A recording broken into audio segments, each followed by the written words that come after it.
Iran के supreme leader ayatollah Ali खामनाई ने अमेरिकी सदर डोनाल्ड ट्रंप के ईरान को सरेंडर करने के इंतबाह को मुस्तरद करते हुए खबरदार किया है कि ईरान कभी सरेंडर नहीं करेगा।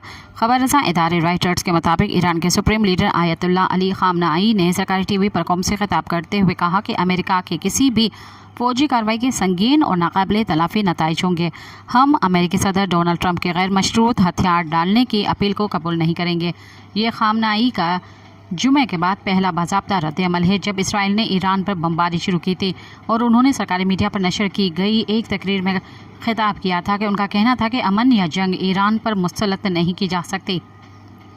दानिशमंद लोग जो ईरानी कौम और उसकी तारीख़ को जानते हैं वो इस कौम से धमकी आमेज़ ज़बान में कभी बात नहीं करेंगे, क्योंकि ईरानी कौम हथियार नहीं डालेगी। दुश्मन मुस्लिम ममालिक में फूट डालने की कोशिश कर रहा है।